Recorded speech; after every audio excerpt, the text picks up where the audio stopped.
Look, I really apologize for the crappy recording conditions. I'm in my kitchen, there's a bad echo, the lighting sucks. It sure is reminiscent of some of my earlier YouTube videos. Lanky Lefty 27 here, thanks for... Today we're gonna be doing a review of the AirSense 11 by ResMed. Yes, I know it's been out for hella long, but we're still gonna be doing a review of it. I like to take my time on some of these things, make sure I'm not missing something. And to do this, I have the help of Lego Man. Hi, Jocelyn. Hey, Lego Man. So to do this review, AirSense 11 right here, I also brought along the AirSense 10. And why would I do that? We're just trying to review this. It comes down to a lot of factors, which we'll get to during the summary, but let's do some comparisons of the two. Now we have the AirSense 10, AirSense 11. This one comes after, of course. It should really be better in all aspects, in my personal opinion. So let's see what the AirSense 10 weighs. Size matters for people. So we have 2 pounds, basically 13 ounces. With the AirSense 11, it's gonna come in a little lighter, I'm just gonna tell you, by about 4 ounces. So roughly 4 ounces lighter than the AirSense 10. Now, what else may be of interest to you? I know humidity matters for a lot of people. I'll give you a real quick spiel on that in just a second, but let's first check out the humidifier size. Jocelyn, that's a phenomenal shot. I know, thank you. So first things first, we have the old AirSense 10. How large is this? Here's the max fill line, and here is a cup of water. It is full to the 1.5 cups line. And guess what?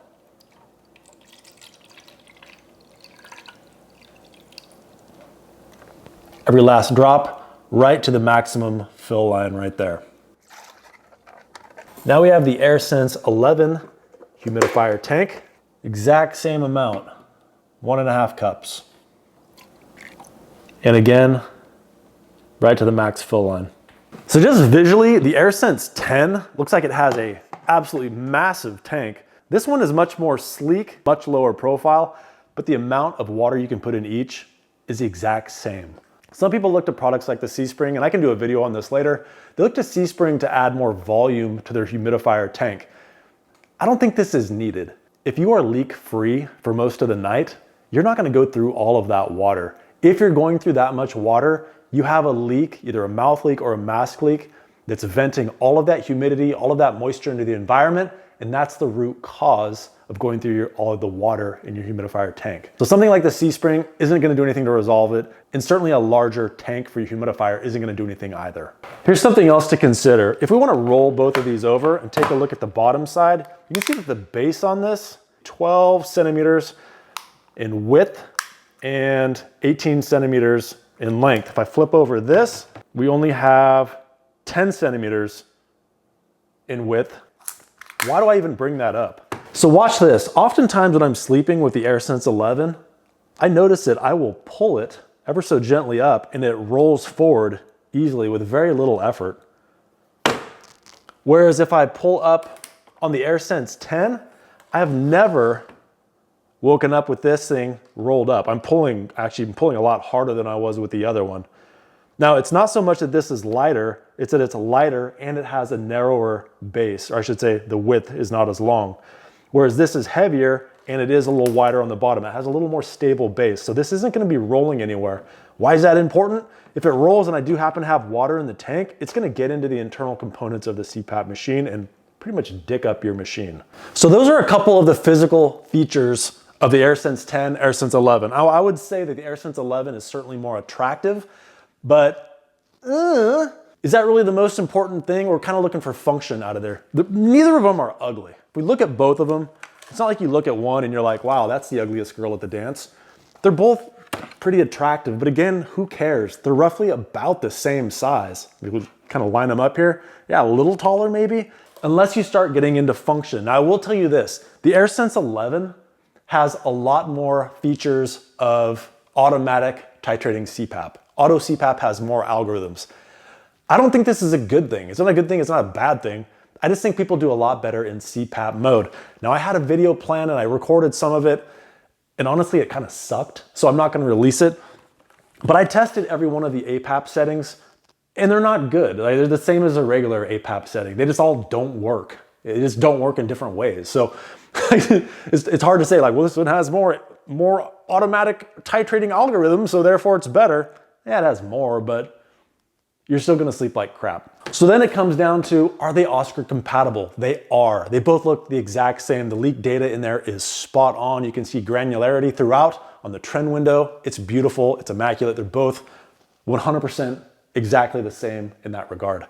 Now, what they're not the same in is price. Now, if you're looking at the sponsor of this video, CPAPsupplies.com, oh, by the way, use discount code LOVELANKY, save 25% off and get 100 loyalty rewards points along with that. Excuse me, Jocelyn.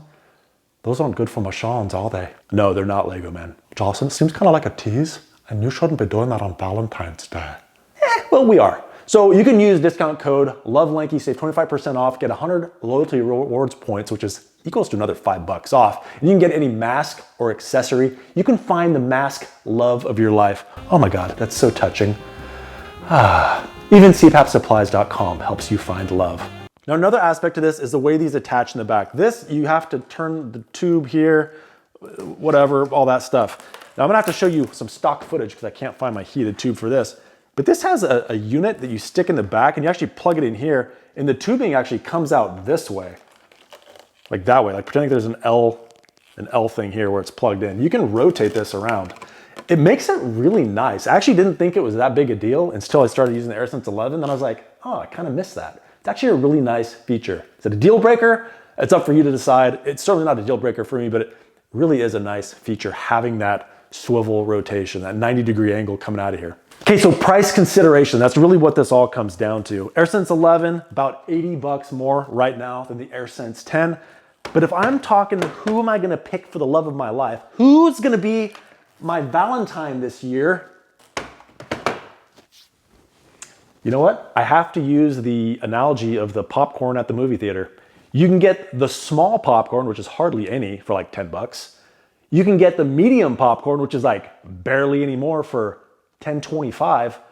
Or for $11, you can get the garbage bag that's refillable that you 100% are gonna get gastrointestinal problems. I should self-censor right here. Lots of other issues later in the day and possibly the next day. So what I'd actually get is the AirCurve 10. That is a bi-level machine, AirCurve 10 V-Auto.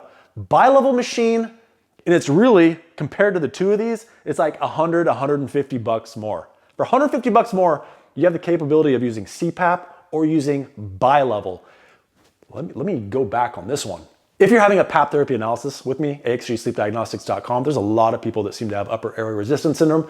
When they happen to have an AirCurve 10 V-Auto, it makes it so much easier to resolve upper airway resistance syndrome with bi-level over CPAP. It's always much easier, pretty much always. I actually can't think of a time where it's not.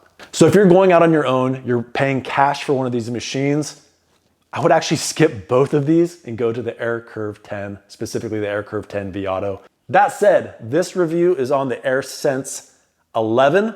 Is it good or bad? I think it's great. I have absolutely no problems with it other than the sort of the tippy base. I don't put water in here anyway, so it flipping over upside down isn't a problem for me. It's just something you definitely need to be aware of. And I will say one thing, the touch controls on the AirSense 11 are much better than the AirCurve 10 or the AirSense 10, which we have here. It's basically the exact same machine. For here to crack into the clinical menu, you have to push it on both of these buttons here, the home button and this dial, and hold, and then you're pushing and rotating the dial. With the AirSense 11, you're pushing and holding on the two buttons, the two windows that pop up. I have videos of this. Don't bust my balls here. Oh, Jocelyn, that seems very crude for a family CPAP and cat YouTube channel. So you're gonna push and hold both of these, then you get the window, and it's all just touch-based. It actually makes it really easy and easy to do at night versus holding like this. You just go boop, and it's a lot easier. If any of those factor into your purchasing decisions or what decision you wanna make on what device you get or purchase, I would love to hear it in the comments section down below if you don't know. If you're new to YouTube, they're not above. The comment section's not above, the comment section's below. All right, let me know what you think of this video in the comment section. I would greatly appreciate that. Do me a favor, use some of my affiliate links in the description box. I would greatly appreciate that as it does help this channel survive. And let me know what your experience is with any of these machines that I've displayed today, including the AirCurve 10 V Auto or AirCurve 10S. All right, guys, thank you so much for watching. Bye. Clean your stinky mask with some Mask Bright, available at Amazon. Thank you to all watching, but an extra thick thanks, buddy, to Doug Toombs, Jason Georgiades, Patricia Espelong, Sarvesh Joshi, Stuart Hetherington, Mona Swearingen, Chungtu Chen, Edward Steiner, Deborah Permute, and Shannon Kerr, and another slightly less thick thanks, buddy, to all the other YouTube members, Patreon supporters, and other stuff.